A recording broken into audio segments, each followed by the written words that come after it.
You're listening to What She Said, a podcast about blogging, creativity and life online, hosted by me, Lucy Lucraft, a freelance journalist and blogger based in Brighton. Hi Monica, welcome back to the podcast. Hi Lucy, thanks for having me back again. Of course. So first of all, if you don't know who Monica Stott is, I'm sure you do, because I've been talking about her every single episode in season 3, because she is the creator of the blogger course who is sponsoring What She Said for the whole of season 3. And you were also one of my first guests on season 1 and on season 2. So you can look at those episodes also. They're in my back catalogue and I'll link to them in the show notes. But can you introduce yourself and tell us a bit about who you are, what you're sharing, your blogging journey so far? Yeah, so I'll keep it brief. So I run a blog called The Travel Hack, and I started this blog back in 2009 when I went travelling for a couple of years. I travelled through Southeast Asia and Australia, and I kept this blog kind of partly as a journal, but partly because I knew I wanted to be a journalist. So I kind of saw it as an online portfolio of my written work. And I think that's probably the reason why I took it a bit more seriously than most kind of backpackers who are just blogging about their travels, because I always saw this as kind of like a stepping stone to launch my career when I was eventually ready to start looking for a proper job. And then I ended up working in social media rather than journalism, social media marketing. And then I went full time as a travel blogger about 5 years ago now. And I now have 2 children, so I don't travel quite as much, but I do a bit more kind of like travel and lifestyle, and much more travels in the UK. And I've launched a course called the Blogger Course, which Lucy mentions all the time, which is amazing. And I think that's me.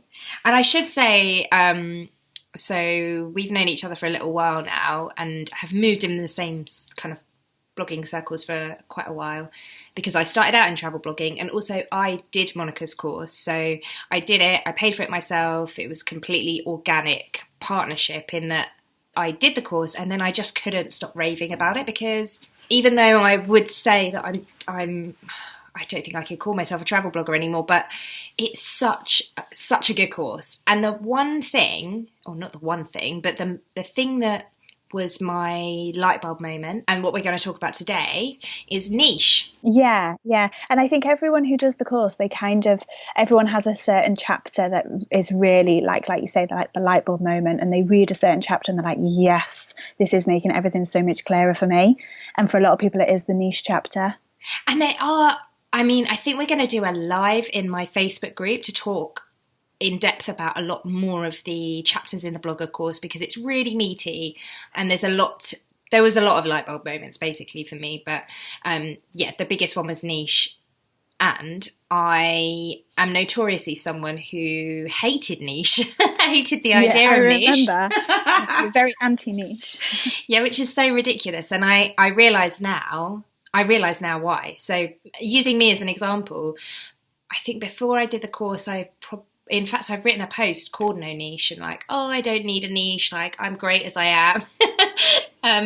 But even when I read that post, I can see my niche in that post. Yeah. And you will have seen it as well. And it's ridiculous that I didn't see it myself. So I think it is hard, though, to see your own niche. It's so easy to see it from the outside.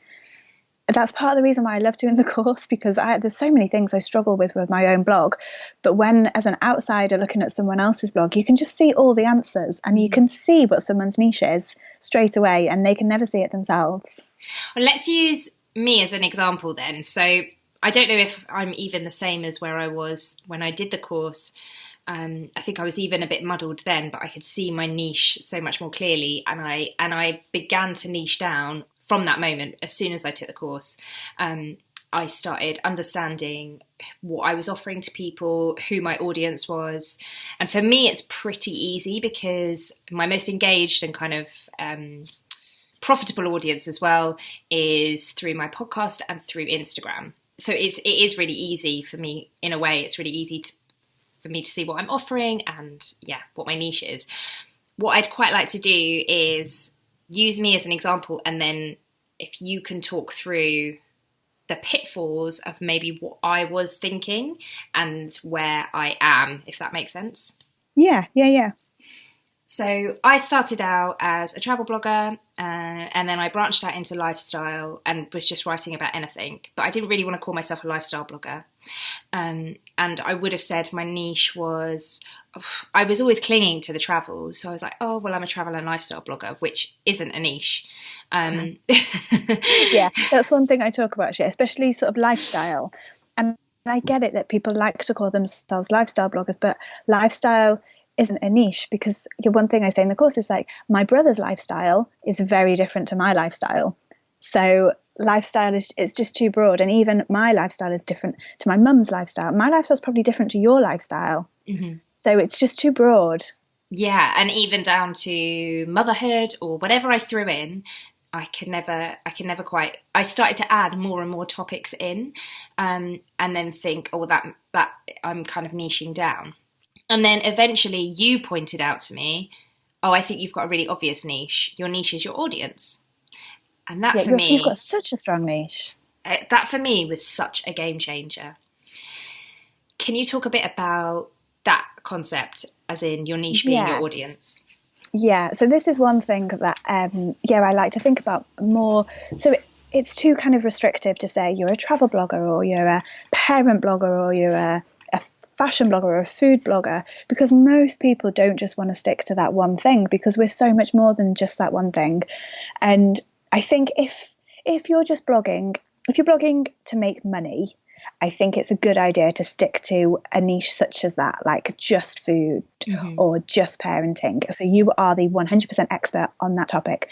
But most of us start blogging for a passion for it and a love of it, and love of sharing stories and sharing photos and sharing videos.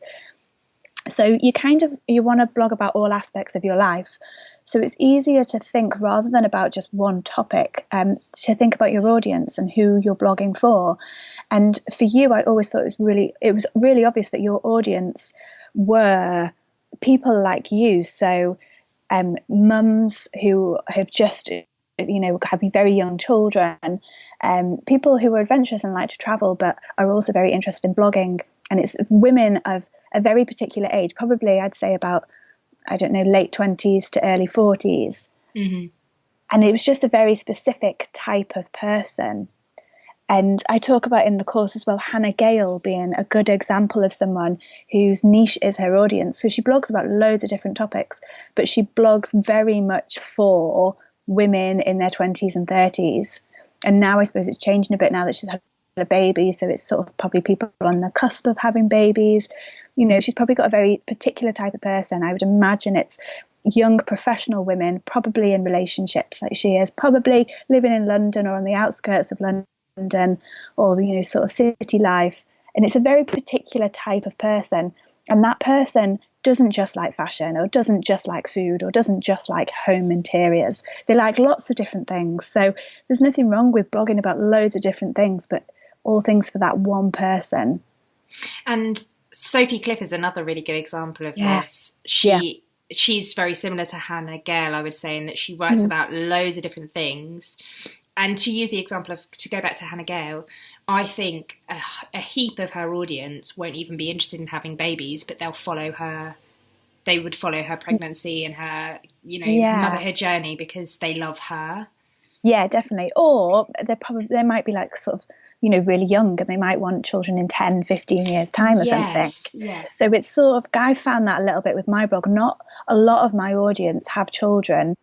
I'd say a lot of them kind of think, sometime in the future they might like children. So they do still enjoy following that kind of journey, thinking, oh, this could be me in 10 years time. That's really interesting. So you don't need to worry, I think, about going a little bit off piste if you're still blogging for that same person. Or I've also had people who have said, I'm not reading these baby posts now, but keep them coming because I know I'm going to come back to them in a few years.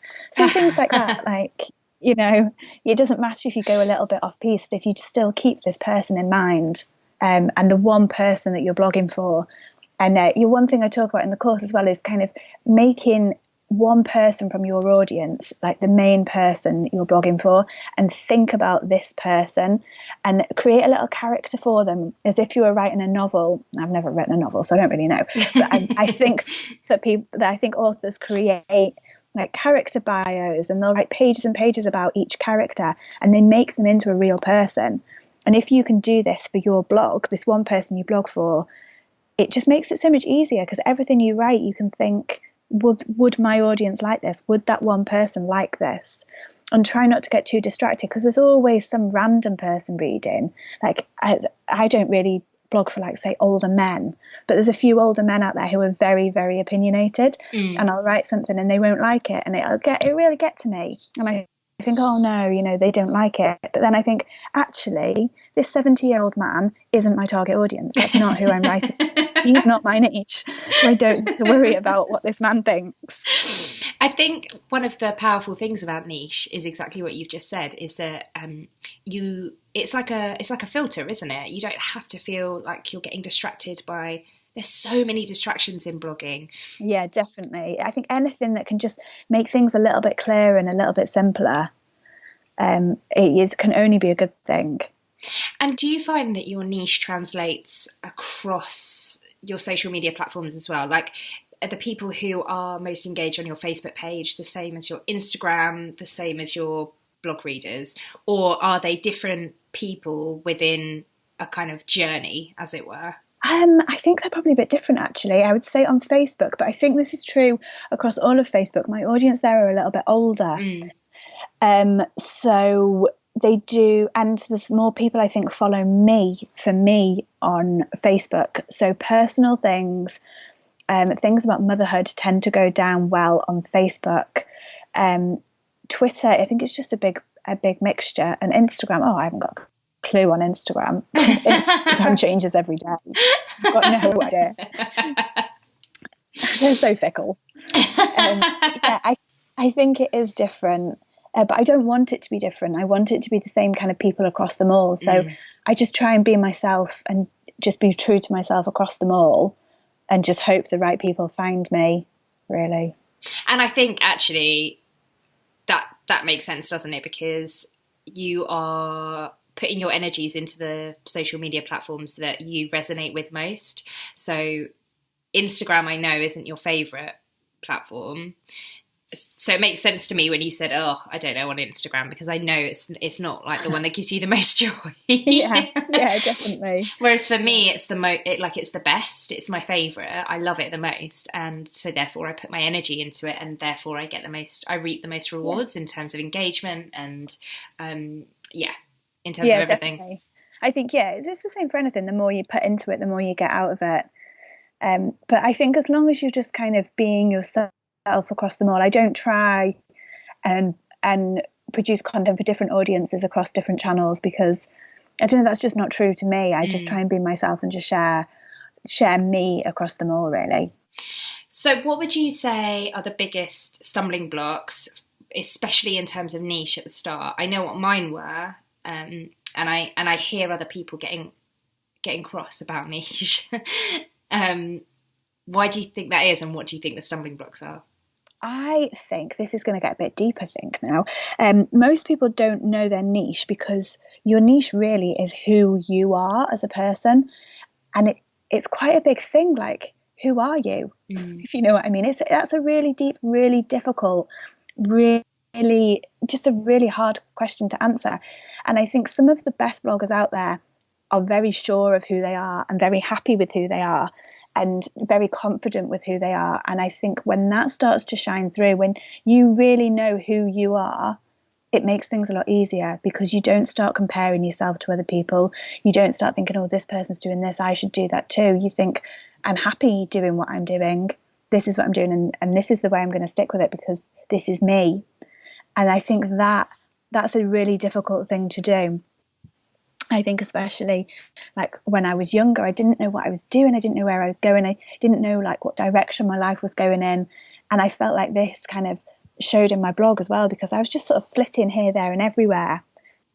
Whereas now I feel like I'm much more grounded and much more settled. I know who I am. I know what I want to blog about. I know what I enjoy blogging about. I know who I enjoy blogging for. And that all kind of ties into my niche. And I think a lot of the time when people don't really know what their niche is, it's because they don't really know where their life's going. And I don't know if this kind of applies to you, because you were sort of struggling with niche around the time when you had a baby.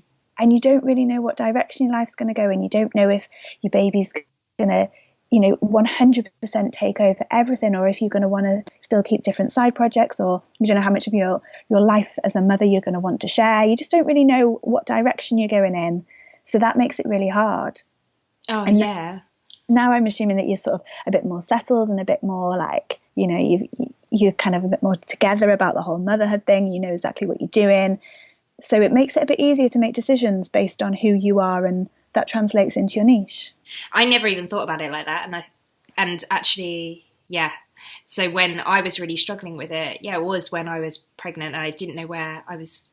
I didn't know where I was going at all, and I think I don't ever want to say I wasted a lot of time, because every step I've taken was the right thing to do at the time. I was in exactly the right place for me at the time, Yeah, but I wasted a lot of time or energy or headspace or whatever thinking I should be a travel blogger. I need to somehow, shoehorn travel into my life.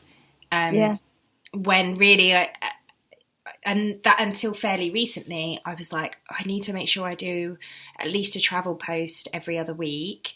And I was really struggling with it. And that's because I just don't want to travel anymore, not in the way that I did. I don't want that to be a part of my life. And I also don't want it to be a part of my life that I share. I don't like travelling with Anais at the moment. I don't blame you. It's tough. It's really tough. It's really tough. I don't know how you do it, but we don't actually do it that often. I just talk about it a lot when we do. I'm like, I'm doing it. I'm traveling with them again.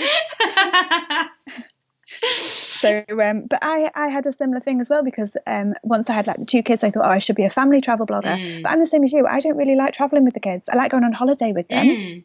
But, there's not a lot of fun in blogging about a 1-week all-inclusive hotel, where you just spend a week by the pool. So then I didn't really know where I was going with that, because I felt like I should be this family travel blogger, but I just wasn't really enjoying it. Yeah, that's absolutely it. And I think probably as women as well, we're maybe even more labelled. In fact, we are more labelled, because I'm pretty sure. So Simon Hayes, who was on episode 1, the SEO episode, he just had a baby fairly recently, and I don't think anybody is asking him the question, "Oh, are you a family travel blogger now?" Do you know what? That's true. I hadn't thought of that at all. Yeah, you don't, do you? You just kind of assume that he's going to carry on like he is, but with a baby in the background. Yeah. Whereas when a woman has a baby, you think the baby's going to be in the foreground. Yeah, absolutely. Because nobody really likes to think, well, maybe a woman will carry on with her job. Like you, for example, travelling is your job. You are the travel hack. Like, you have a lot of press trips each year. Yeah. You can't just strap a baby on. You wouldn't expect a woman to be taking her baby on a work trip if it was anything apart from travel blogging. But I've been asked the question a lot. Yeah, I think less so now. I think people are sort of seeing what I'm doing now. But initially, I think everyone sort of assumes that you're going to be a mummy blogger. And that just kind of wasn't for me. Same. So, but it does make it hard when you have a big life change. It's going to affect your niche, and it's going to affect your audience. And I think as well, you get people who are quite defensive about not wanting children, and they think as soon as you have a child that all you're going to talk about is your child, and they're going to be completely alienated from that. So at first I got a lot of people like, oh, all you're going to talk about is babies, no. And that sort of made me the opposite. Like, no, I'm not going to talk about my baby at all. Then that was weird. That was weird to have a blog and not talk about my baby. Yeah. So it's just finding the balance that you're happy with, I suppose. And I think that's the thing as well. If you're happy with what you're blogging about, you're going to attract an audience who enjoy it. Yeah. And I don't think you need to worry about pleasing your audience too much, because you're going to end up writing content that's not true to you and not true to your niche. Yeah. If your niche is who you are. Yeah, I agree.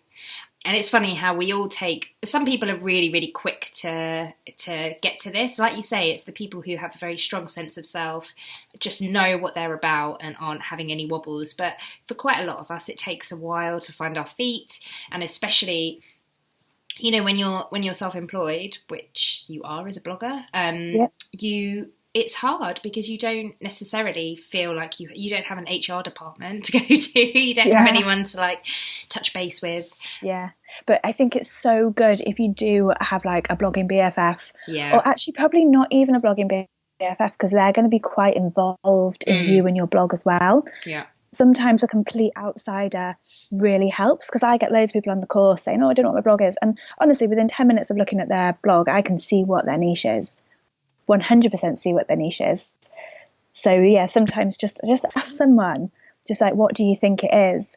But then a lot of the time it's because people are trying to be something that they're not. Yeah. That's a big one, actually. That's a really big one. You see so many bloggers trying to be what they're not. And when they just sort of accept who they are, everything just slots into place. Yeah. If you've ever listened to the podcast before, you'll have heard me mention the blogger course. And for good reason too. Monica Stock created the Travel Hack back in 2009, and since then she's become one of the most respected travel bloggers in the UK, if not the world. She's worked with a gazillion brands, and she even has her own suitcase, which is amazing, by the way. Over a series of weeks, Monica shares tips on creating video content, branding, writing, and the dreaded niche. In fact, this was such a game changer of a chapter for me that I went from thinking I was just a travel blogger to knowing that I am something completely different and that I have a super tight niche. It really, really changed my blogging life. The course isn't the only thing that you'll get, as all chapters are available for audio download, and when you join, you become a member of the private Blogger Course Facebook group, where members share tips, tricks, and opportunities too. Monica also gave members of the course the chance to join her on a press trip this year. In fact, I think they've been on 2 Blogger Course weekenders with Wow Trip, and there's more to come. So that's a pretty cool opportunity, and it's not one that I've seen with any other course. If you want to sign up, head to thebloggercourse.com today and get 20% off with the code WhatSheSaid. That's 20% off with the code WhatSheSaid.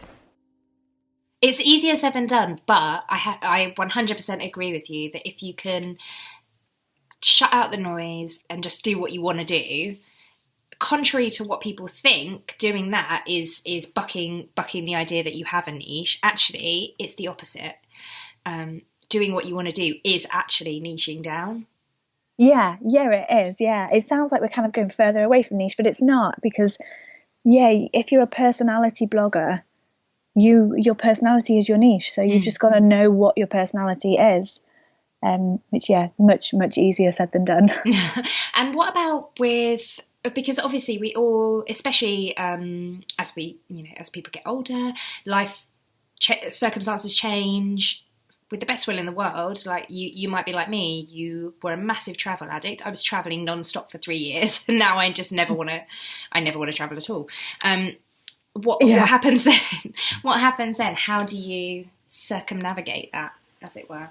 I think that's why it's a good idea not to stick to a niche like travel or food or fashion, because people are following you rather than your travels. So people are interested in you as a person, so they will change and adapt and carry on reading about you. Whereas I think if everything you write is just travel, and suddenly you start writing about being at home, that audience isn't going to be interested. And I think one of the lovely things about a blog is that it does change with you. So my blog started as a budget backpacker, and then it was more about kind of when I went back to college and I lived in London and was taking city breaks. And then it was about being like a young graduate and not having much money, but still wanting to travel. So it's about budget weekend breaks, and then I had a little bit more money, and it's kind of just like evolved. And then I moved out of London, and then I had family. So my blog has totally changed with me, and my niche has changed with me as I've got older. And I suppose at some points you're going to end up leaving people from your audience behind, but a lot of the time they're going to grow with you and change with you, and you'll attract new people as well. I can't remember in what group it was. I think it might have been in my Facebook group that Flora, who is Flora the Explorer, and will be on the podcast later in the season. She was saying that we were talking about kind of blogging stats, and she said she hadn't written for a long time. She had a really tough year. Her dad died, and she wasn't blogging for a really long time, and she lost, on paper, she lost a lot of traffic. And then she was like, but those people were never my people. They weren't, they weren't around for the long term anyway. So actually, thinking about the fact that the people who stick around are the engaged people and they're not the numbers, I think is quite powerful. Yeah, definitely. Yeah. And just blogging for a smaller audience who are really interested in you and on a similar sort of journey as you, it's much more beneficial to everyone, really, than sort of just blogging for the masses. And also, on a kind of, really cold hard numbers base, that's where you're going to make your money. You're not going to make money from the people flitting in and out because they don't trust you. They're just coming for the information and they're leaving. Unless you have loads and loads of people. Oh yeah, that's true. Yeah. So, but again, if you're like, a bit smaller and starting out, it's easier to start making money from a small engaged audience than aim to have a huge audience. Do you think, actually, this is a bit off topic, but do you think nowadays the way blogging is, if you're starting out now, anyone really gets to those huge numbers anymore? Because I feel like it was, and this might be one of those things where you say it was a lot easier when we started, and you started before me, of course, but do you think it was easier when you started out? No, not really. I think it was different. I think when I started out, there wasn't the same information out there. That's a good point. Yeah, when you were starting, I didn't know what SEO was. I didn't know what WordPress was. There was so much that I didn't know. Whereas now, I think when you're starting out, because there's so much information, it might not be a good thing in a way. It might be too overwhelming. But I think you can start with good intentions. Whereas back in 2009, I don't think some people did, but not many people started with the kind of intentions like they were going to make it something professional. It was always going to be a hobby in 2009. I don't think many people realized it could be more than a hobby. So, I mean, there's pros and cons to both, but no, I don't think so. Because sometimes I think that the bar is completely different to even when I started. There were other people who had hobby-looking web blogs, but were also kind of getting into the realm of going on press trips, etc. And I started working with brands when my blog didn't look so slick. Whereas now, when you start, it's so easy to get a beautiful, slick-looking website that it's almost ridiculous if you start without one. Yeah, no, I agree. I think the bar is much higher, but it's easier for everybody to be better because there's so much more out there to make it easier. Yeah, that's true. So, but then I think it could be overwhelming if you see this really slick website and you've never even logged into WordPress before. It's going to be so overwhelming. You're going to think, God, I can't do that. But actually, it's really easy and you can. Yeah, that's true. There's pros and cons to both. But I do think that somebody could start from scratch right now and within a year could have a really amazing blog and be huge. Do you think? I think if you knew what you were doing, yeah. And I'm sort of tempted. I would sort of love to do it just as like a little side project, just to start something from scratch and see if it's possible and to see how different it is. But I just need like an extra 10 hours every day. Yeah. But I would love to, because I do think it's possible. I think most people's problem is that they're not focused enough because they don't know what their niche is, because they don't really know who they are or who they want to blog for, and they lose momentum, and they start really well, but then sort of get a little bit bored, really, I suppose, and trail off and start posting once a week, and then once every 2 weeks, and then once a month, and it's just not enough. Yeah. So I do think it's possible, but I just think it's really hard to keep up the momentum with it. Yeah, I totally agree. And it reminds me actually of something that Twins That Travel, who have a podcast also, which is really good. I was listening to an episode where they were talking about how their game changer was kind of changing their travel writing style, because they had been writing in... They were just so bored of their own writing, and their traffic had kind of had stalled, and it wasn't matching their Instagram presence, and they changed their travel writing and kind of rejuvenated their love of it all. And I mean, this kind of feels like it's off topic now, but actually it was a really inspiring podcast, them talking about it, because it made me realise, oh my God, I don't like travel writing. But that's not off topic, I don't think, because that's about how they remembered who they were. Yes, and exactly. They are storytellers, they're writers, they're wordy, and they love this long form of storytelling, and that's them, and that's who they are as people. So that's what their niche is. And they'd kind of gone off niche because they'd been kind of copying what other people had been doing. And this is something I talk to Laura and Claire about a lot, because we have completely opposite sort of blogging styles. Because mine is much more kind of SEO focused. It's more about getting the traffic. Yeah, practical travel tips. Yeah. It's about getting the traffic in, and it's about getting people from Google. Whereas theirs is much more about writing for the audience they already have and telling them stories. And I feel like you'd go onto their blog and read all about their trip to Florida or something, whether or not you had any intentions of going to Florida. And that's their style. That's about them. And they just tell the most beautiful stories. And yeah, that is their niche. They are storytellers. Yeah, that's a really good way of putting it. That's kind of what I was thinking in my head, but couldn't really articulate. Yeah, we got there. Yeah, you got there. See, this is where you need to sign up to Monica's course, because it is amazing, genuinely. So just to finish off, what would you say are the best 3 tips for honing your niche? Okay, I would say number 1 is it is about sort of figuring out who you are, and think about yourself and who you want to be blogging for. And I suppose your audience are probably going to be people very much like you. And think about who you are and what you enjoy reading, and don't try and restrict yourself to just blogging about just one thing over and over again, because for most people, I think that's when they start losing momentum and get a bit bored. Or I suppose you could still keep blogging about the same topic. Like, say if you're a food blogger and you blogged about like vegan food, but get an element of your personality into every recipe as well, so that it gives people something to keep coming back for, because it's about you. And it, as well, like Lucy was saying about, if you want to change direction, it's much easier to change direction if it's about you. So yeah, I think the first thing is just think about who you are and what you want to stand for and what you want to be known for. And like, say if a reader came up to you in the street, what would you want them to say? What would you want them to sort of know your blog as?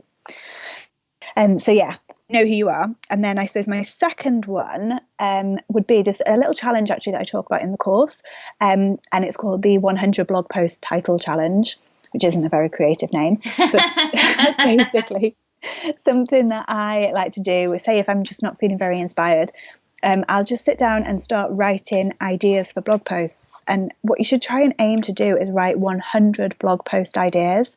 And it sounds like a lot to begin with, but as you get going and start the ball rolling with it, you'll realize actually it's not, because like one idea will spark another idea and will spark another idea. From this, you'll sort of see which blog posts stand out as the ones you really want to write, and the ones that are going to come much more naturally and much easier.